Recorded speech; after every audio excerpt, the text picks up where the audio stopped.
کوئی بھی اتنی جلد معاف نہیں کرتا، ماں بھی اتنی جلد اپنی اولاد کو معاف نہیں کرتی جتنی جلد بندوں کو اللہ معاف فرماتا ہے۔ بلکہ جو صغائر ہیں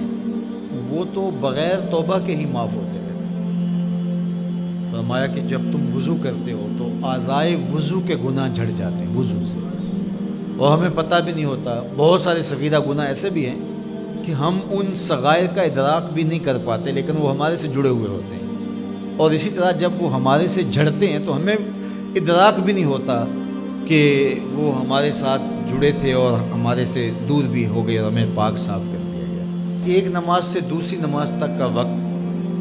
درمیان کے اندر ہونے والے گناہوں کا کفارہ ہے۔ ایک جمعہ دوسرے جمعے تک، ایک رمضان دوسرے رمضان تک گناہوں کا کفارہ ہے۔ تو یہ اللہ کی کرم نوازیوں کے لائق، بلکہ فرمایا ہم نے تم کو جو بڑے گناہوں سے منع کر رکھا ہے، اگر تم ان گناہوں سے اپنے آپ کو بچا لو تو ہم اس کے صلے کے اندر تمہارے چھوٹے گناہ ویسے ہی معاف کر دیں۔ ایک تو ہے کہ تم وضو کرو گے تو جھڑیں گے، ایک تو یہ ہے کہ تم کچھ اعمال کرو گے تو اس کی برکت سے یہ گناہ ساتھ جھڑ جائیں گے، لیکن اگر تم بڑے گناہوں سے بچتے رہو گے تو ہم تمہاری اس بات کا اعزاز تمہیں دیتے ہوئے کہ تمہیں اللہ کے حکم کا پاس ہے اور تم بڑے گناہوں سے بچ رہے ہو، اور جو چھوٹے گناہ تم سے سرزد ہو گئے ہم اس بڑے گناہ سے بچنے کی وجہ سے وہ ویسے ہی تمہارے سے ہٹا دیں گے، تمہیں صاف کر دیں گے سزا دیں گے۔ یہ کتنی کرم نوازیاں ہیں۔ اور اگر تم نیکیاں کرتے ہو تو نیکی بھی تمہارے گناہ کو مٹا دیتی ہے۔ اللہ کے محبوب علیہ السلام نے جو 3 وصیتیں کی تھی تو ان میں سے ایک وصیت یہ تھی کہ گناہ تم سے سرزد ہو جائے تو اس کے بعد تم نیکی کرو، کیوں؟ تم ہوہا،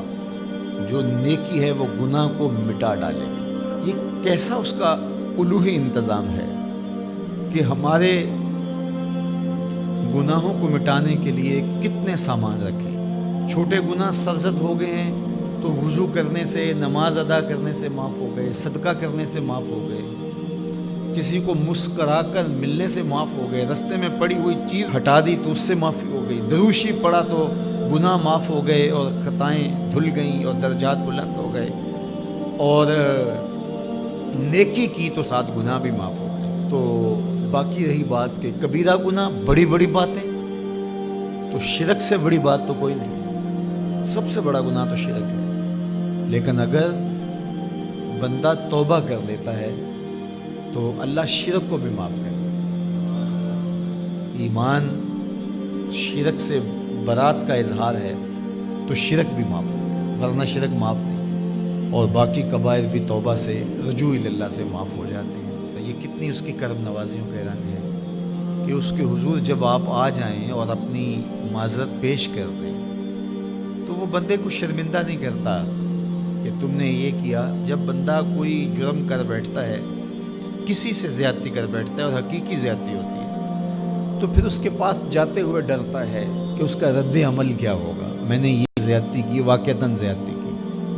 اب اس کا سامنا کرتے ہوئے ڈرتا ہے کہ جب میں جاؤں گا معاف کرے گا نہیں کرے گا، دونوں امکان ہوتے ہیں۔ پھر معاف کرے گا تو کتنا رگے دے گا، مجھے کتنا احساس دلائے گا، اور اس کے بعد معاف کرے گا۔ تو بندے کے قدم اٹھتے بھی ہیں اور کئی وسواس اس کے ساتھ جڑے ہوئے ہوتے ہیں کہ معافی ہوگی یا نہیں ہوگی، اور میری تذلیل ہوگی یا میری کیا صورتحال ہوگی، کسی سے بھی معافی مانگتے ہوئے۔ اسی لیے لوگ اڑ جاتے ہیں، بعض اوقات وہ جانتے بوجھتے ہوتے ہیں کہ ہم نے یہ زیادتی کی ہے، اپنے بھائی کا دل دکھایا ہے، حق مارا ہے، زیادتی کی ہے، لیکن وہ اس احساس سے بچنے کے لیے تو پھر آہستہ آہستہ آہستہ آہستہ وہ اس کے عادی ہو جاتے ہیں۔ لیکن آپ اور میں گناہ کرتے ہیں تو گناہ کرنے کے بعد جب خیال پیدا ہوا کہ معافی مانگنی چاہیے، تو جب ہم وضو کر کے قدم اٹھاتے ہیں توبہ کے لیے تو ہمیں کوئی ایسا وسوسہ نہیں ہوتا کہ وہ معاف نہیں کرے، بلکہ حضرت داتا گنج بخش علی حجویری علیہ رحمہ کشف المعجوب میں ایک بزرگ کا قول نقل کیا کہ جس نے توبہ کی اللہ نے اسے معاف کر دیا۔ تو پھر ایک دوسرے بزرگ کا قول پیش کیا، کہا نہیں ایسا نہیں ہے کہ جس نے توبہ کی اللہ نے اسے معاف کر دیا، بلکہ یہ ہے کہ جس کو اللہ نے معاف کرنا تھا اس کو توبہ کی توفیق دے دی۔ وہ خود کہتا ہے نا کہ توبوا الی اللہ، میری طرف آؤ، رجوع کرو اور میری طرف آ کے اپنے گناہوں کی معافی مانگو۔ تو اللہ توبہ کے لیے بلا رہا ہے، تو جب بلا رہا ہے تو اس کا مطلب ہے معاف کر دیا تو بلا رہا ہے نا۔